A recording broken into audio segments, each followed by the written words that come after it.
കൂട്ടുകാരെ, സലിജാസ് കിച്ചണിൻ്റെ പുതിയ വീഡിയോയിലേക്ക് എല്ലാവർക്കും സ്വാഗതം. നമ്മൾ ഇന്നിവിടെ റെഡിയാക്കുന്നത് വിഷുവടയാണ്. വിഷുക്കണി പോലെ തന്നെ പ്രധാനമുള്ളതാണ് വിഷുവടയും. ഇതെങ്ങനെയാണ് റെഡിയാക്കുന്നതെന്ന് നമുക്ക് നോക്കാം. അതിനായി ഇവിടെ 2 കപ്പ് അരിപ്പൊടി എടുത്ത് വെച്ചിട്ടുണ്ട്. ഇത് അപ്പത്തിനും ഇടിയപ്പത്തിനും ഒക്കെയുള്ള പൊടിയാണ്. 250 ml കപ്പിന് 2 കപ്പ് പൊടി എടുത്ത് വെച്ചിട്ടുണ്ട്. ഇനി ഇതിലേക്ക് 1/4 ടീസ്പൂൺ ഉപ്പ് ചേർത്ത് കൊടുക്കാം.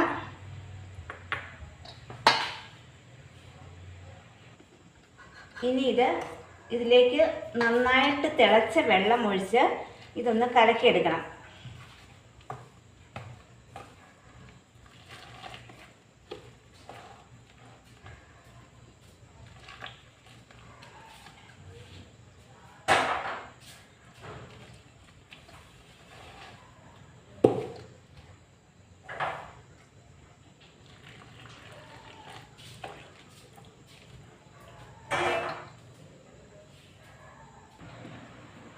മാവ് ഈ ഒരു പരുവത്തിനാണ് കുഴച്ചെടുത്തിരിക്കുന്നത്.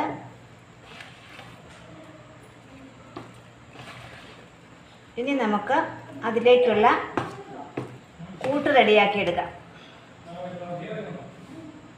150 ഗ്രാം ശർക്കര 1/4 കപ്പ് വെള്ളവും ചേർത്ത് പാനിയാക്കാൻ വെച്ചിട്ടുണ്ട്. ഇതിപ്പം നന്നായിട്ട് തിളച്ചിട്ടുണ്ട്. തിളച്ച് ഒരുവിധം കുറുകി വന്നിട്ടുണ്ട്. ഇതിലേക്ക് ഇനി നമുക്ക് 2 കപ്പ് തേങ്ങ ചേർത്ത് കൊടുക്കാം.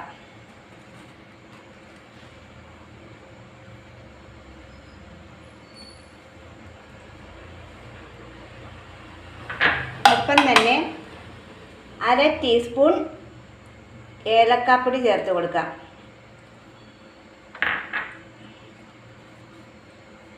നന്നായിട്ടൊന്ന് ഇളക്കണം.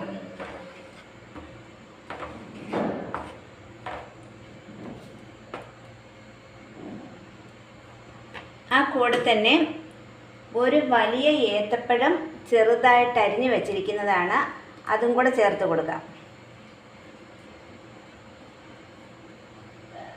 ഇനി ഇതെല്ലാം ചേർത്ത് നന്നായിട്ടൊന്ന് മിക്സ് ചെയ്തെടുക്കണം.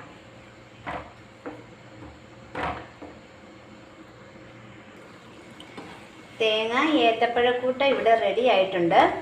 ഇത് 350 ഗ്രാം ശർക്കരയാണ് എടുത്തിരിക്കുന്നത്. ഓരോരുത്തരുടെയും ഇഷ്ടമനുസരിച്ച് മധുരം കൂട്ടുകയോ കുറയ്ക്കുകയോ ചെയ്യാം. ഇനി നമുക്ക് തീ ഓഫ് ചെയ്യാം.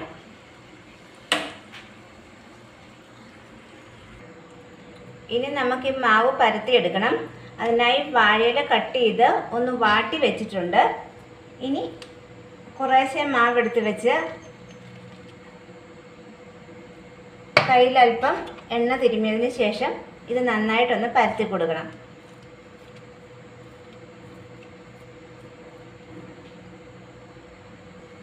ഇനി നമ്മൾ തയ്യാറാക്കി വെച്ചിരുന്ന ഏത്തപ്പഴം തേങ്ങാക്കൂട്ട് ഓരോ സ്പൂൺ വെച്ച് കൊടുത്ത്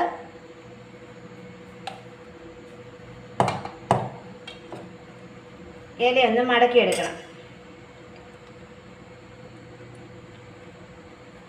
ഇതുപോലെ നമുക്ക് ബാക്കിയുള്ള അടകളും റെഡിയാക്കിയെടുക്കാം.